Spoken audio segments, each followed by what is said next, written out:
मैं दरखास्त करूंगा हुकूमत वक्त को कि वो बहुत सारे लोगों को अवार्ड से नवाजती है। वसीयत खान जैसे बंदे के लिए भी 10,000 जो है ऊंट के मुंह में जीरे के मुतरादिफ है। ऐसे बंदा ये कौमी हीरो है। जमीयाती तब्दीली के असरात इतने भयानक होंगे ये किसी ने तसव्वुर भी नहीं किया होगा। और अब मैं बात करने जा रही हूँ उस एक चरवाहे की जिसका नाम वसीयत खान है।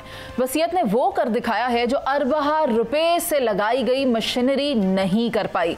वो मशीनरी जिसे इस्तेमाल किया जाता है अर्ली वार्निंग के लिए, वो मशीनरी जिससे कि बताया जाता है कि कोई ग्लेशियर है वो मेल्ट हो रहा है, बड़ी तबाही आने वाली है, या मौसम किस जानिब रुख इख्तियार कर रहा है, क्या होने जा रहा है। वो तमाम आलात नाकारा दिखाई दिए जब वसीयत खान ने सिर्फ एक फ़ोन कॉल करके एक बड़ी आबादी को आने वाले नुकसान, आने वाली तबाही से बचा लिया।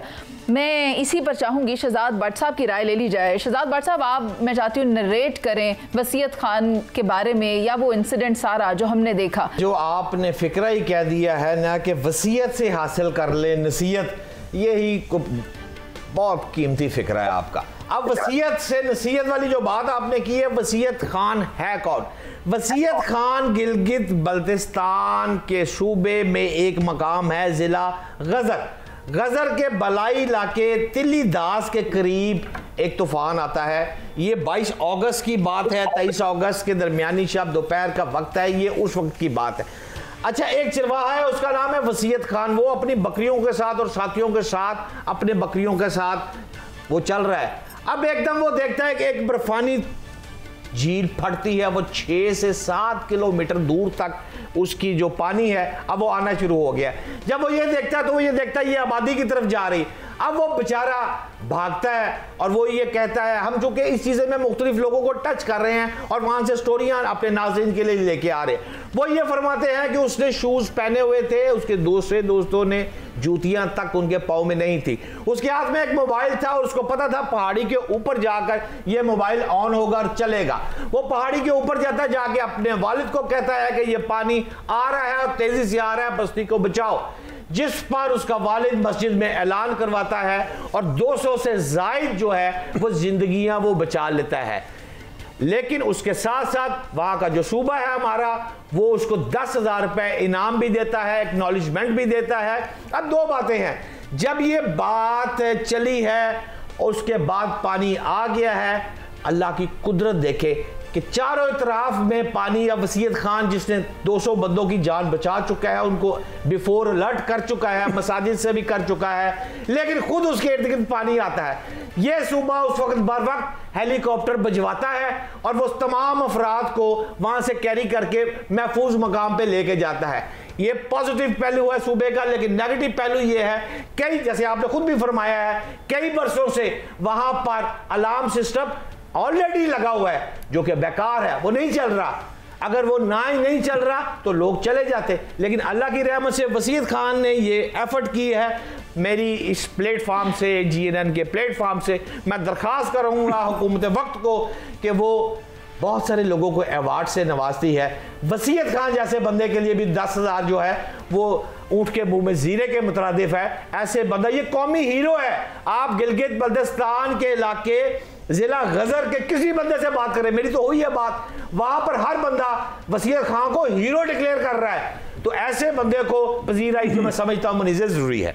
जी ठीक है, ये ज़रूरी भी है, ऐसा किया जाना चाहिए, इनकरेजमेंट होती है। लेकिन ये जो 10,000 रुपये की बात है, ये तो वहाँ पर सिर्फ एक पुलिस ऑफिसर की तरफ से उसको अप्रिसिएशन के तौर पर दिया गया है। मैं चाहती हूँ सलीम बुखारी साहब, आप मुझे ये बताएं कि वो इक्विपमेंट जिसकी मैं बात कर रही हूँ जो बहुत ज़्यादा पैसों की मदद से नष्ट किया गया है, NDMA किधर है, PDMA किधर है, हुकूमत कहाँ है, सूबाई हुकूमत कहाँ है? अगर ये काम वसीयत खान नहीं करना है तो ठीक है, इस किस्म के 4-5 वसीयत आप और वहाँ पर बिठा दें, आपका इतना पैसा बच जाएगा।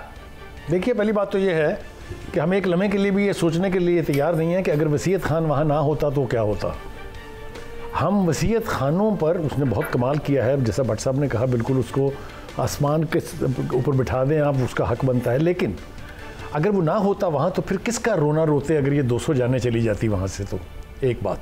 दूसरी बात यह है कि हमारे यहाँ एक प्रोवर्बियल सेइंग है, वो ये है कि अंग्रेज़ जो है वो 20 साल से लेकर 50 साल आगे की सोचता है, जो बनिया है वो 2-3 दिन आगे की सोचता है। हमारे बारे में अनफॉर्चुनेटली ये कहा जाता है कि जब तक हमारे सर पे लाठी ना पड़े हमें होश ही नहीं आती।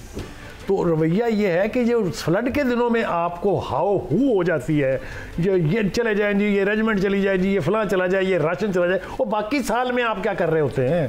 पीडीएमए का क्या ये काम है कि जब लाठी सर पे पड़ जाए इसने एक्ट करना है, या पीस डेज में भी एक्ट करना है? That is the dilemma. ये फ्लड वार्निंग सिस्टम जो है, इसने कई सौ नहीं, कई हज़ार नहीं, कई लाखों जाने लिए हैं, क्योंकि ये इफेक्टिव नहीं है, काम नहीं कर रहा। पूरी दुनिया में सबसे ज़्यादा इफेक्टिव सिस्टम जो है वो है अर्ली फ्लड वार्निंग सिस्टम, जिससे बेपनाह इंसानों की जानें बचाई जाती हैं। मुझे ये बताइए कि जो पीस डेज होते हैं, जब नेचुरल कैलेमिटी नहीं होती हैं, क्यों इसको टेस्ट नहीं किया जाता, क्यों इसको इफेक्टिव नहीं बनाया जाता? ये हमारा डायलेमा है। इसके लिए ब्लेम गेम शुरू है। वो कहते हैं सूबे का काम है, वो कहते हैं मरकज़ का काम है, वो कहते हैं फलां का काम है, वो कहते हैं पीडीएम में का। जब तक हम ब्लेम गेम में ब्लेम दूसरे पर फेंकते रहेंगे, कभी उस तरफ नहीं आएंगे जिसको गवर्नेंस कहते हैं। अच्छा, मुख्तलिफ एरियाज़ हैं सलीम बुखारी साहब, जैसे जहाँ पर सैलाब आया। मैं सायरा जी की तरफ सवाल लेकर जाना चाहती हूँ। सायरा जी, आप मुझे ये बताएं, आपने बुनेर की सूरत हाल देखी, कश्मीर में सैलाबी सूरत हाल देखी, आपने खुद कल मुझे भारत की मिसाल दी और भी जगहों की आपने मिसाल दी। मैं आपसे सवाबी का इंसिडेंट शेयर करना चाहूँगी कि जहाँ पर एक फैमिली जिसके घर में शादी होनी थी, और अभी 25 तारीख, अभी 2 दिन बाद है कि उसका वलीमा होना था। यानी कि एक घर जिसमें वलीमे की तैयारी मुकम्मल तौर पर की जा रही थी, शादी वाला माहौल था, और उस घर में मेहमान रहने के लिए आए हुए थे, वो घर भी बह जाता है। मैं चाहती हूँ कि आप वो भी हमसे शेयर करें। जी मुनीज़, पहले तो मैं भट्ट साहब को सेकंड करना चाहूँगी कि जो उन्होंने वसीयत खान के लिए, वो कहते हैं कि बहुत अच्छे अल्फाज से उनका वो किया कि वाकई वो ऐसे हीरो हैं कि जिनको कहते हैं कि एक इंसान को बचाना गोया इंसानियत को बचाने के मुतरादिफ है, और उन्होंने तो इतनी जानें बचाई, और हमारे वो हीरो हैं। अरबाब इख्तियार को उनकी तरफ निगाह करनी चाहिए। बाकी जो बुनेर के इस कादिर नगर गाँव था, इस पे वो जो कहते हैं कि एक शादी का मतलब अफसोस होता है मुझे देख के। वो कहते हैं कि दिल ऐसे वो हो जाता है कि क्या उस घर में शादी की खुशियाँ होंगी, कहाँ से रिश्तेदार आए, और वो जब वो एक फुटेज दिखाया था जिसमें एक रूम सजा हुआ था और सारा कुछ था, तो वो कहते हैं कि नहायत ही दिल खराश वाक़या है। तो ये ऐसे वाक़े जो है कि अरसे तक भूले नहीं जाएंगे। 20 लोगों की लाशें मिल चुकी हैं, 4 लापता हैं, और एक जिनकी मतलब हुई थी कि वो बेचारा बहते हुए गया और किसी दरख्त की शाख के साथ जिस तरह उसकी जान बच गई। तो जो बचने वाले हैं वो एक सदमे की कैफियत में है कि वो क्या आया कि अपने बच जाने की खुशी मनाएं या अपने प्यारों के जाने का वो हो। लेकिन अफसोस होता है मुझे, वो कहते हैं ना कि हादसा क्या कहते हैं कि एकदम नहीं होता, परवरिश करता है, हादसा एकदम नहीं होता।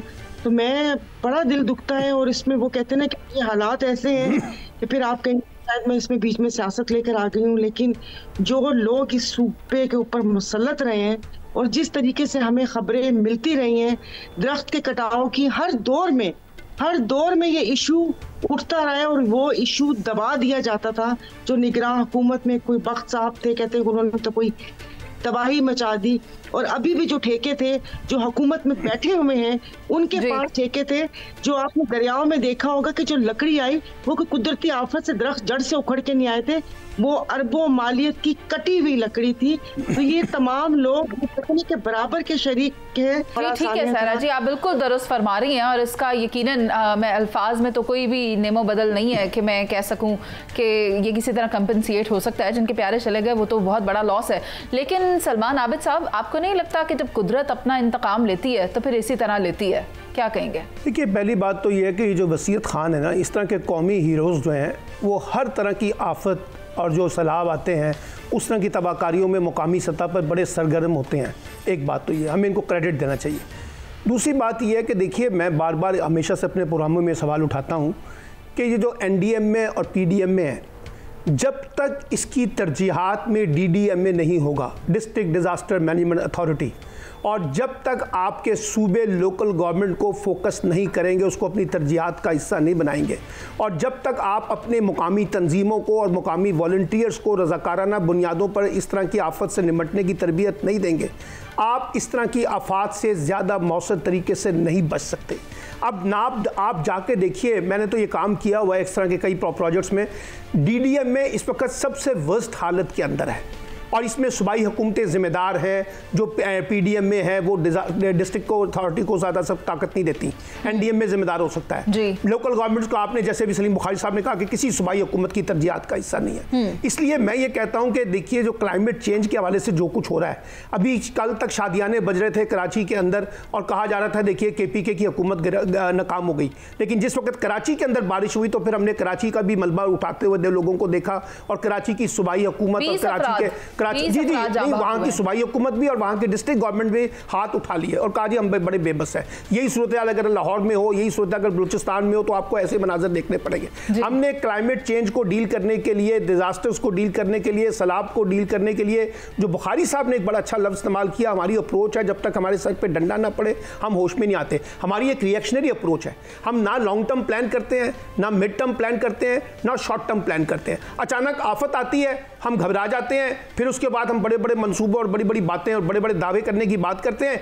लेकिन जैसे ही हालात थोड़े से नॉर्मल होते हैं तो फिर हमारी रूटीन जो है ना वो दोबारा दूसरी अय्याशियों की तरफ जो है ना चली जाती है। इसलिए मैं बार बार कह रहा हूं कि जिस किस्म की आफात पाकिस्तान के अंदर आ रही हैं और ये पूरे जनूबी एशिया के अंदर आ रही हैं, तमाम भारत भी देखिए, श्रीलंका भी देखें, बांग्लादेश भी देखें, जब तक हम इसके ऊपर अपनी तरजीहात के ऊपर फोकस नहीं करेंगे हम इस तरह के डिजास्टर से, इस तरह की सैलाब से नहीं बच सकेंगे। और जहां आप बुनियादी जिम्मेदारी की बात कर रहे हैं ना, मैं तो इतना ही कहना चाहूंगी, मुझे तो वो सियालकोट का मॉब लिंचिंग का इंसिडेंट याद आ गया। उस शख्स को भी तो आपने नवाज दिया था ना उसके बाद, तो फिर अगर हम वसीयत से कोई नसीहत नहीं लेंगे और हम तमगे ऐसे ही बांटते रहेंगे, बल्कि ये लोग जो उसके हकदार हैं, जो वाकई के रोल मॉडल्स हैं, इनको दें ताकि इनको भी अप्रिशिएट किया जाए, इनकी भी इंकरेजमेंट हो और ये भी एक रोल मॉडल की तरह लोगों को दिखाई दिए जाएं। मैं जहां बात कर रही थी इस पूरे सेगमेंट में वसीयत की, नसीहत की, तो मैं अब ये कहना चाहती हूँ कि पाकिस्तान की जंगी महारत से दुनिया ने क्या नसीहत पकड़ी है, इस पर भी बात करूंगी, लेकिन जाते जाते सलीम बुखारी साहब आपका शुक्रिया अदा करना चाहूंगी।